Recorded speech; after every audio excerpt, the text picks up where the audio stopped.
او چوک پکم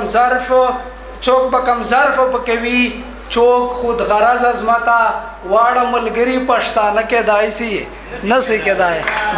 بسم الله الرحمن الرحیم انما يريد الله ليذهب عنكم الرجس اهل البيت ويطهركم تطهيرا صدق الله العظیم. ټولو نه مخکې د عارف سلطان صاحب ته په حسن مناظر په شعري مجموعه باندې مبارکباد پیش کوو او الله دې وکړي چې د پښتو د ادب دپاره د ګټې سبب وګرځېږي او مشران ناستې خبرې به هغه بیا کوي او یو څو شعرونه به زه شریک کړ چې علیل صاحب اجازت ده د مینې چو ستا د ستم وژایو سم وژایو د مینې چو ستا د ستم وژایو سم وژایو لکه پر هر د مرهم وژایو سم وژایو او لکم جنت چې خدای را وستایو عجب منطق دا بیا د هغه جنت دم وژایو سم وژایو او د غرونو ستمونو باوجود وطنه سرای صاحب د غرونو ستمونو باوجود وطنه لا دتا امن ته محکم وژایو سم وژایو د غرونو ستمونو باوجود وطنه لا دتا امن ته محکم وژایو سم وژایو د مروت والے د لهجه غزل د لوست متعلق چادر طویلی دی چې کم وژایو سم وژایو د مروت والے د لهجه غزل د لوست متعلق چادر طویلی دی چې کم وژایو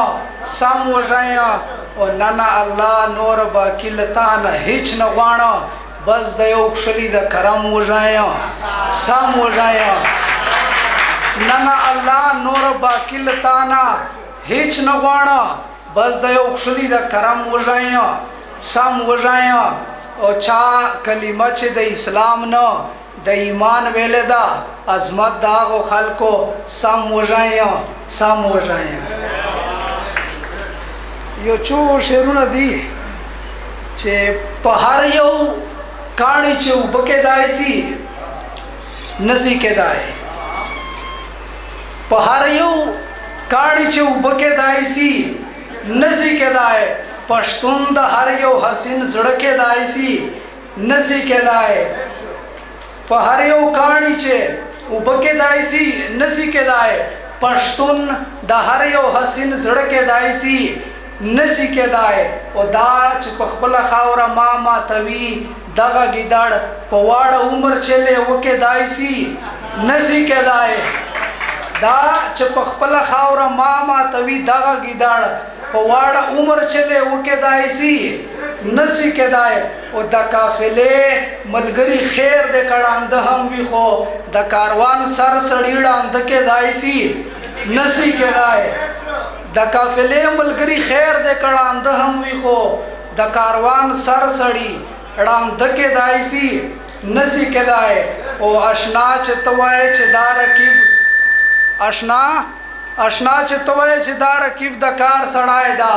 چېرته 8 روپۍ شپې ته کېدای سي نسی کېدای اشنا چې ته وایې چې دا رقیب د کار سړی ده چېرته 8 روپۍ شپې ته کېدای سي نسی کېدای او چوک په کم ظرف پکوي چوک خود غرض از متا واړه ملګری پښتانه کېدای سي نسی کېدای. ډېره مننه والسلام.